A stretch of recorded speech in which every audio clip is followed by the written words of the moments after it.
Assalamu alaikum, ардақты мұсылмандар. Біздің кезекті видеомыз бір пайда ретінде болсын, 1-2 минуттық видео құрастырғымыз келіп отыр. Жалпы профильді тұрбаны дәнекерлеу қалай оңай дәнекерлеуге болады деген сияқты сұрақтар көп адамнан кездеседі. Үйде сварка істесем, бірақ тесіліп кете береді деген сияқты ойландыратын сұрақтар бар. Соған қысқаша жауап беріп кетейік. Жалпы бұл профильді мен жұмыс жасауда, профильді дәнекерлеуде үлкен бір бөлекше видео түсіріледі. Бұл қысқаша түсінік. Электрод, китайский электрод. Китайский электрод. Осындай маркалы, сыртынан қорапшасынандай. Әдетте бізде бұны китайский электрод деп айтамыз. Переменкі үштік электрод тиімді, өте арзан. Сондықтан осы электродты пайдаланамыз. Бұл электрод байқасаң шлак көп шашады.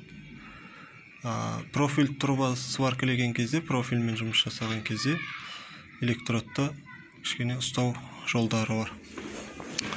Біріншіден профильдің өзін түсіндіріп кетейін. Мына профиль келіп түріне ар жақтан бері қарай келген профиль. Мына профиль бұлай қарай көлденең кеткен.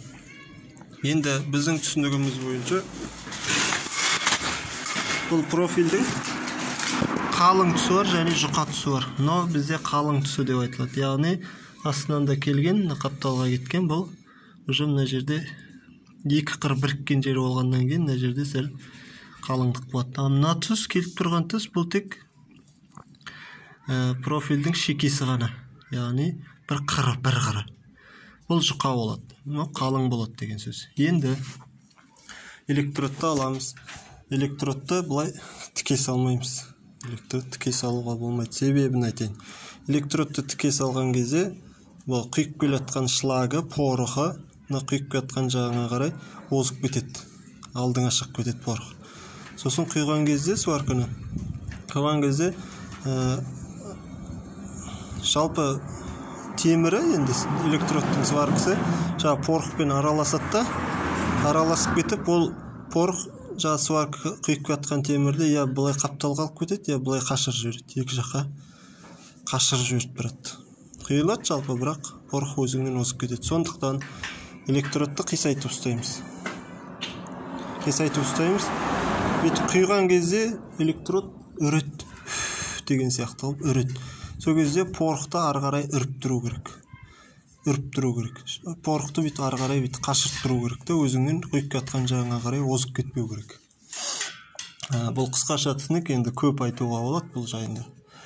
Екіншіден, мына электродты мына қырға тегіземіз. Мына жаққа тегізбейміз, мына жұқа ғой, тесіліп кетеді. Осы қырға тегіземіз, бірақ электродты ар жаққа қарай жатқызып ұстап тұрамыз. Мына қырға тиет құйылады. Осы қырдан аққан жаңағы дәнекерлеу, сварка, аққан сварка ар қарай жайылу керек. Мынаған тиет. Тигенде қатты баспаймыз. Тек тегіземіз. Тегізбей ұстауға да болмайды. Тегізу керек. Сосын қиғаш ұстаймыз, жатқызып ұстаймыз. Жатқызып ұстағанымыз ар қарай порықты қашырып тұру себепті. Қиғаш ұстағанымыз мынаған тиіп, ар қарай жайылу керек деген сөз. Сосын үзіп қоямыз.